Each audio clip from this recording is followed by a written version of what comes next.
Hi everyone, it's Quickie Baby and welcome back to World of Tanks. And this week, Wargaming released the second iteration of Crew 2.0 on the Sandbox test server.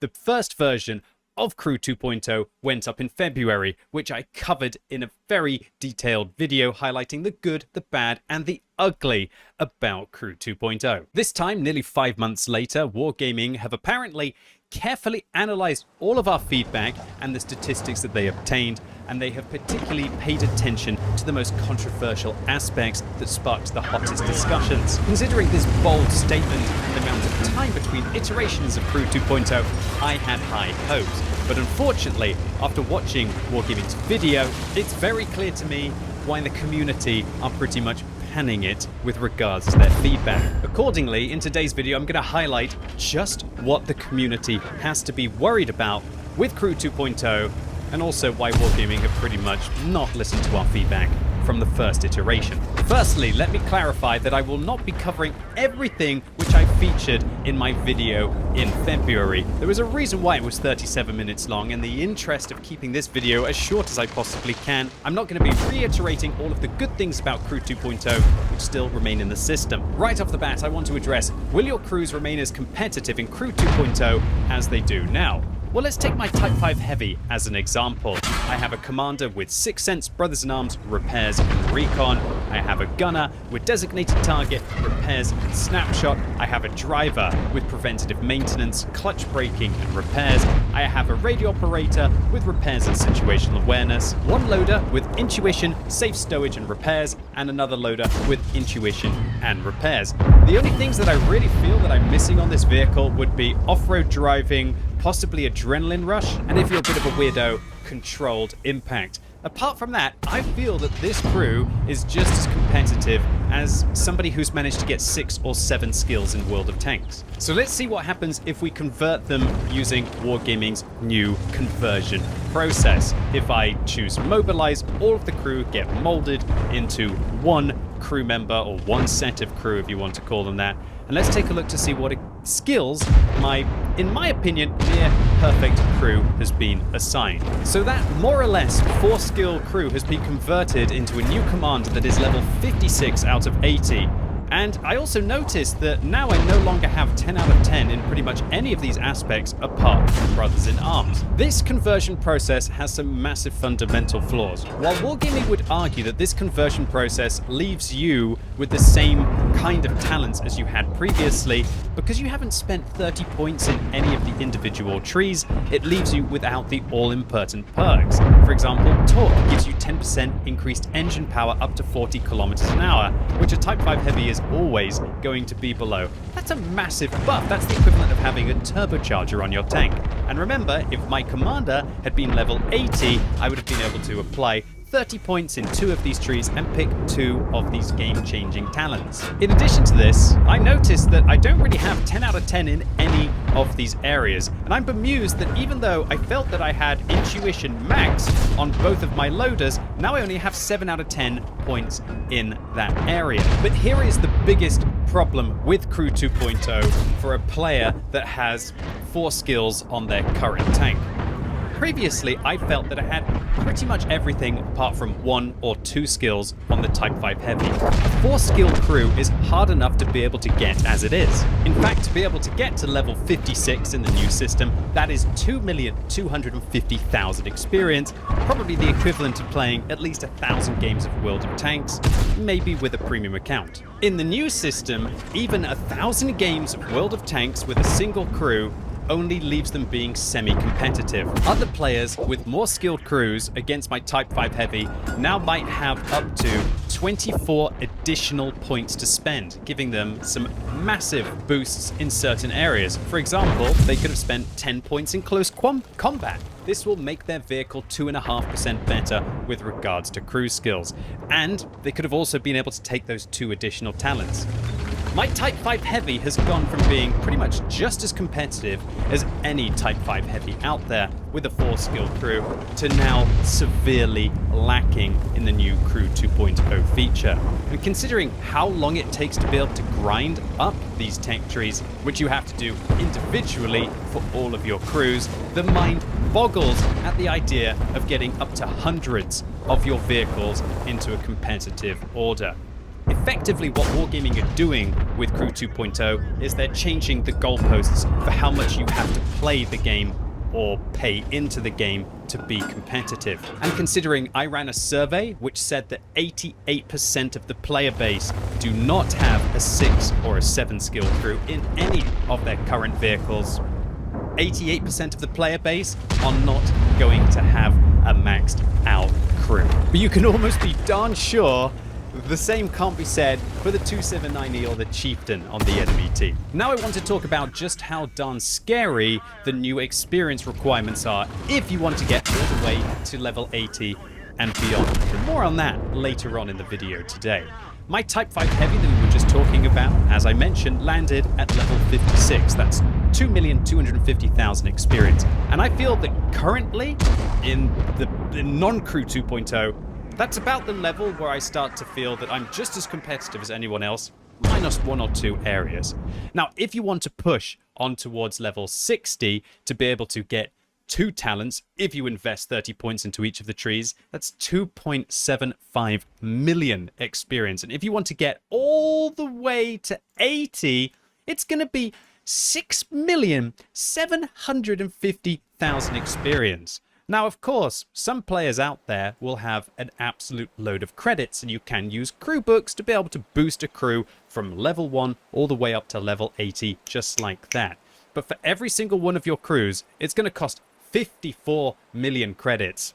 Look, I bust the bank to be able to afford the WZ-111 Chi-Lin in the black market, and also the T-22 medium tank. I don't have the cash, the will, or the drive to try and get 54 million credits to be able to boost a crew up like that. But again, now that there's such an incentive to do so, you could argue that players are going to strive to be able to achieve that. One of my favorite things in World of Tanks is all of the different vehicles I have and the wide variety of vehicles that I can play. And I feel like after 60,000 games played of World of Tanks, I've earned the right to play all of those vehicles more or less competitively. If Wargaming shift the goalposts like this, I will never, even if I was to play World of Tanks for the rest of my life, have all of the vehicles in my garage up to a competitive level ever again.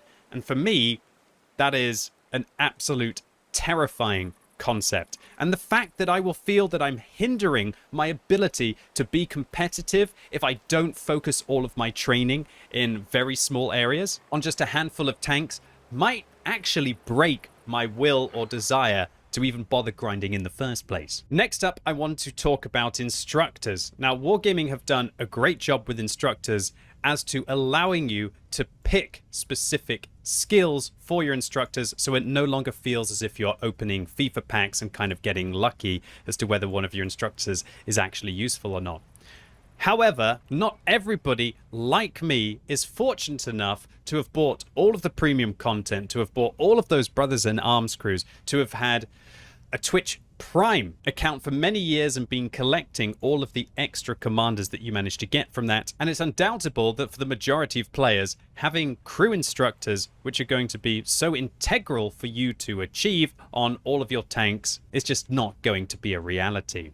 Now, what do instructors do for your vehicles? Well, they actually boost certain skills beyond the otherwise maximum. Let's take a look at my EBR, for example. I've managed to put 10 points in concealment, and then I'm using a directive to boost concealment up from 10 skill points up to 11. Now, this gives me a camouflage of 59% currently on the Crew 2.0 test server. But just what happens to my concealment if I get 2 of the instructors? Let's put Santa Claus in here, who's going to boost my rationing and concealment on the vehicle. And now let's get Father Frost, the Russian equivalent of Santa Claus. We're going to put him in the tank, and luckily he is related, so he is doing exactly the same crew skills. Okay, so now what we can see is that we actually have 15 points into concealment, boosting up the buff to our light tank by 150%. So we've gone from level 11 up to level 15 because of having 2 instructors that we've applied to this vehicle. And now, ladies and gentlemen, boys and girls, our concealment has gone up to just shy of 69% when we're moving, effectively buffing the concealment on this vehicle by over 10% just because we have 2 instructors on it. And yeah, what do you think happens when you have an EBR 105 with 69% concealment? So I'm on the Sandbox test server. Please keep that in mind, because what I'm about to do is kind of a little bit of a, should we say, bad manners here. There's an EBR 105 on my team who is sitting in a bush. And I'm going to show this EBR 105 that, hey, buddy, what are you doing? Why are you sitting in a bush? No need to sit in a bush. Why don't you just set your vehicle up correctly like I have? You can have 69% camo when you're moving, and effectively we're going to end up doing donuts in front of the vehicle. He seems to be looking at me like, what is this guy doing? I hope he doesn't think that I'm actually trying to troll him and that I'm spotted and trying to get him hit. That wasn't my intention. We have managed to make a nice figure of 8 in front of him.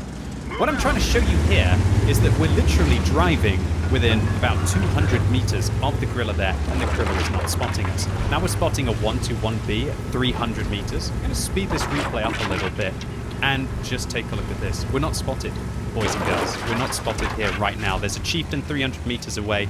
You might be wondering, how did that Jagdpanzer 100 just hit you? That was him shooting my gun because he's trying to blind fire the bushes to kill the Gorilla behind me. We're 250 meters away from a T110E4. We're not using the bushes to avoid his view range. I'm just doing figures of 8 once again out here. And I was 176 meters away from the Gorilla, and the Gorilla can't see us. How do you counter this? How is Wargaming so ignorant that they could have put this onto a Sandbox test server in its second iteration 5 months after the first? Watch what we're about to do here. We're literally going to drive in the middle of 2 tanks, one 214 meters away from us and one 203 meters away from us. And what can they do?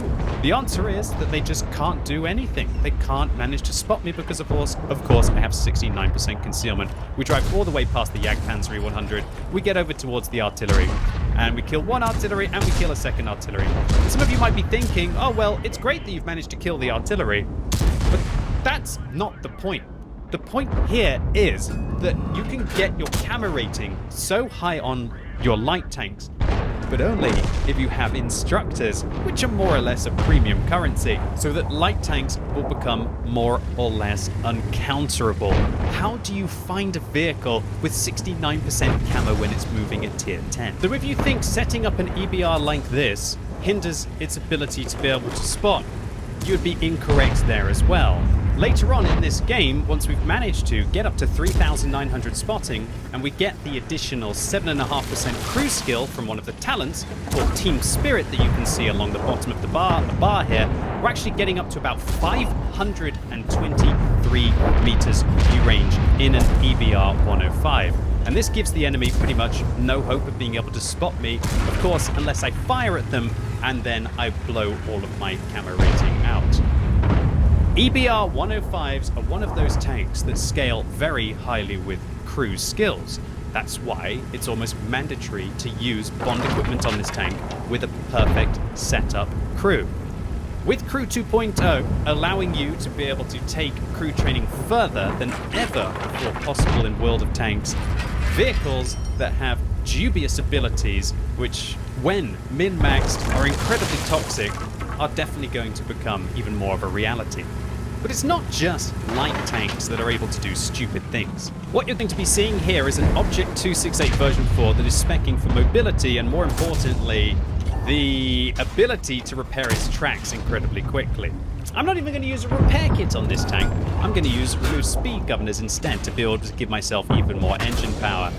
And you could see that we were able to repair our tracks when combined with Equipment 2.0 in pretty much a couple of seconds. Now in this kind of situation, you've got to applaud the Leopard 1 for what they're doing here. They fire a shot into our tracks, the STB-1 follows it up. We however managed to repair our tracks really quickly, and suddenly a vehicle that is not meant to have incredible traverse speeds and isn't meant to be able to repair its tracks, and its lack of turret should mean that it is doomed, is now this kind of all-purpose derpy vehicle that can just continue to plow through its opponents. Crew 2.0, if it goes into the game as it is, will be incredibly tricky to know about the combat capacities of the enemy vehicle. The way that it currently stands is that none of the abilities can be taken so far as that it can be so game-changing as Crew 2.0 will enable them to be. If you think about an opponent's abilities to enhance their tracks, that's something that you can currently see with Equipment 2.0. Do they have increased hit points? Do they have more hit points than the vehicle should usually have? If that's the case, then they're obviously using the durability module, and then you can change your play to be able to account for that. How are you meant to change your play to account for an Object 268 version 4 that you can't even track? And also that you can get bumped into by a tiny little amount like this, and then you get ram killed by. What you're going to see me do here is now pretty much a one-way trick here. We've used a speed build on the Object 268 version 4 to go on top of a hill, and seeing how I just wanted to test how good vehicles were at ramming in the second iteration of the Sandbox test server, we're just going to go and make an aggro play against this Progetto 65 and just wait for it. How much damage are we going to do? 659 with our shell and an extra 1,038 damage with the ram. We also managed to bump into the T110E4 tiny amounts there. We do 63 damage to him and 42 with the subsequent shell against the Progetto, and boop, there you go. Goodbye to you.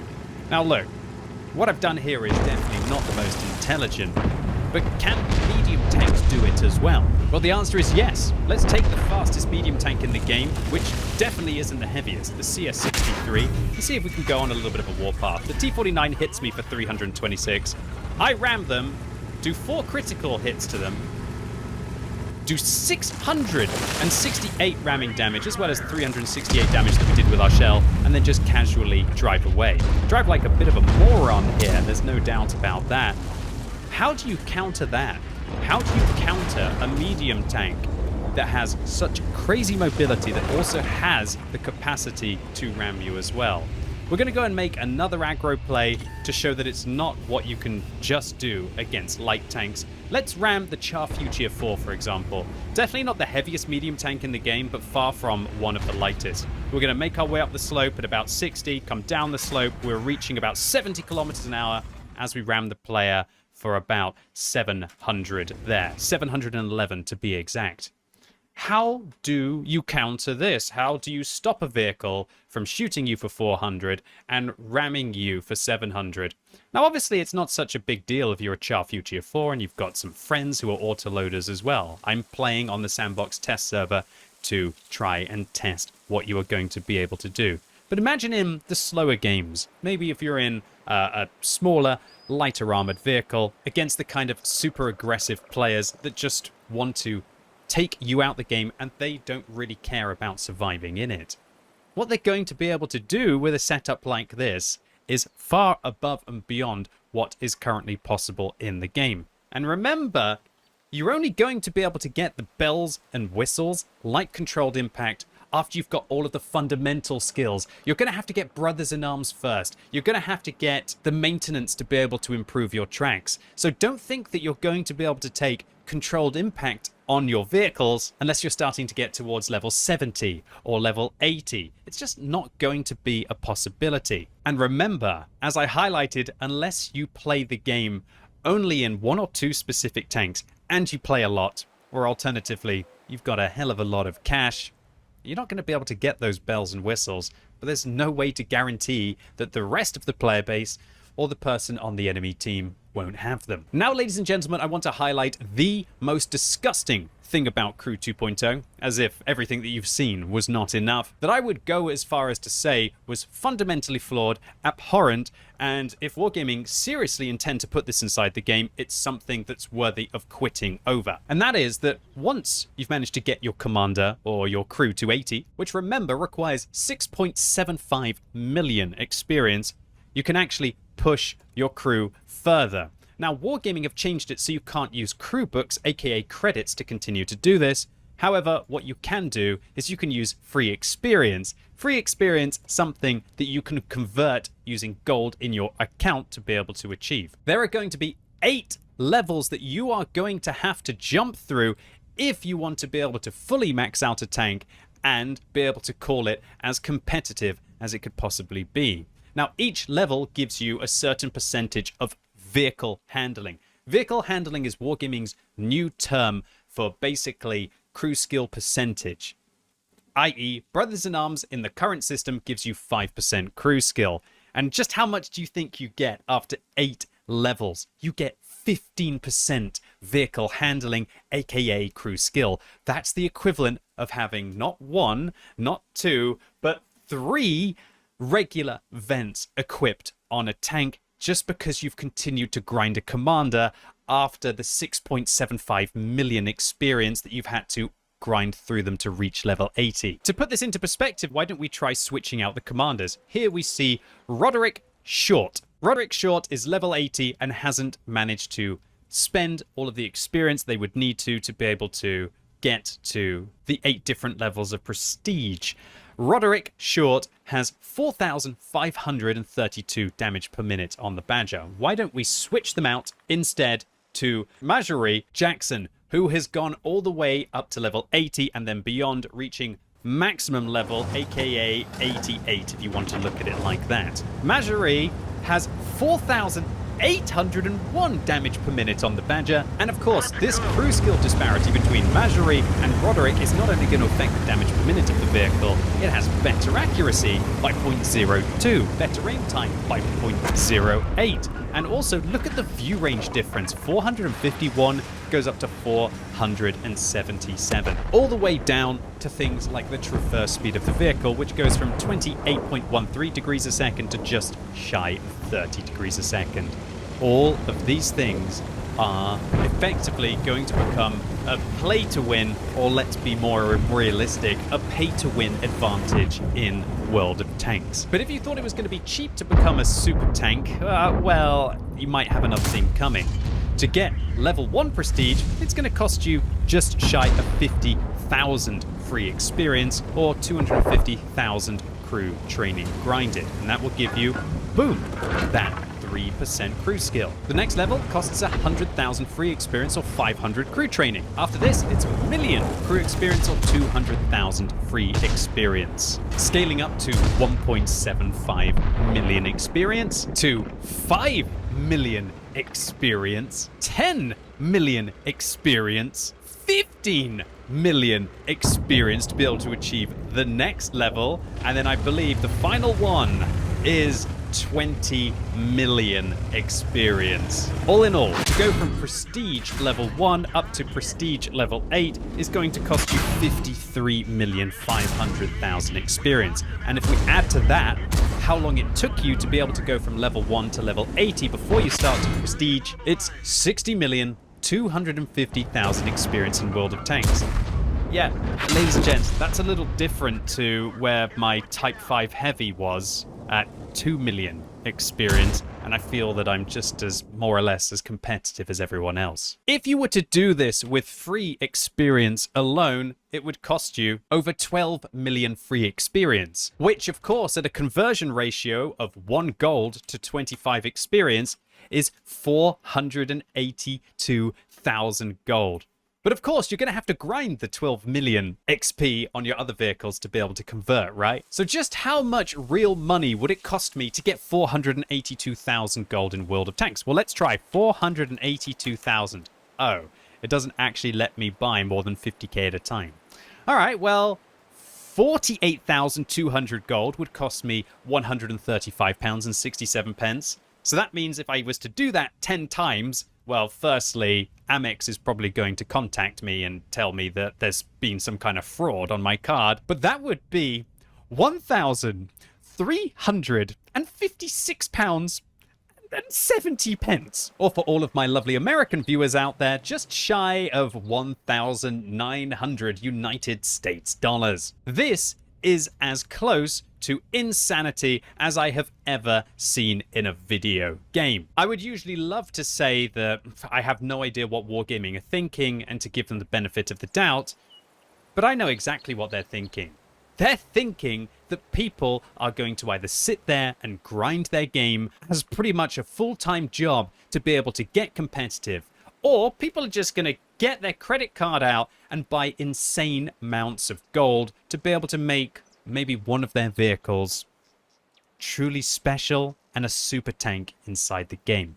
This is pathetic. It's predatory, it's disgusting, and it has no place inside the game. We're talking about the difference in having 3 ventilations on your tank or 1.5 premium consumables on top of all of the other advantages which you could apply to your vehicles as well. This whole system is probably the most stupid thing that I've seen in a video game, if not the most greedy thing that I've ever seen a company do. And what makes me incredibly worried is this is Wargaming's second iteration specifically of the Prestige system. Previously, on the first iteration of the Sandbox test server, you could get up to 21% of level of vehicle handling. Now, they've nerfed it down to 15.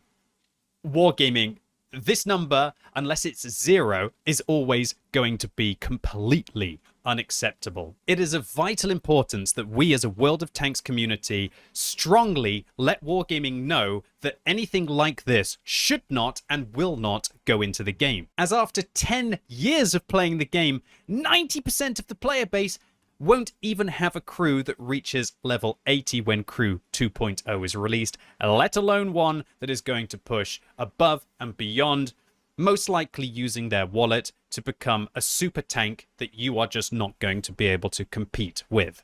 So Wargaming, you suggest that you've taken our feedback seriously and that you've made decent improvements to Crew 2.0.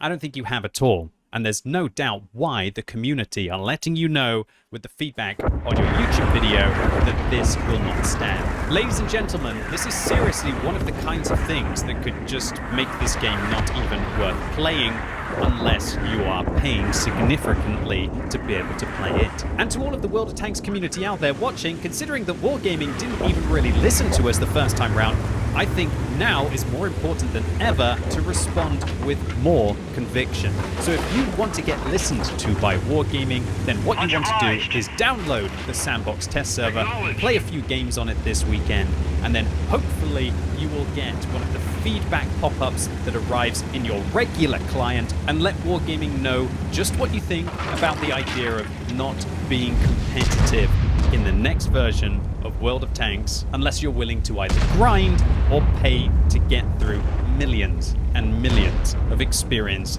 on each one of your crews. So ladies and gentlemen, that's it for today. I'm going to be honest, I hate making these kind of videos. I hate seeing the kinds of things that Wargaming are thinking are acceptable to push upon us. Either way, I hope you found this video useful. If you did, give it a thumbs up. If you didn't and you hated it, give it a thumbs down, however, and let me know in the comments what you think about this entire system. And as always, thank you so much for watching. You've been epic, and hopefully I'll see you soon.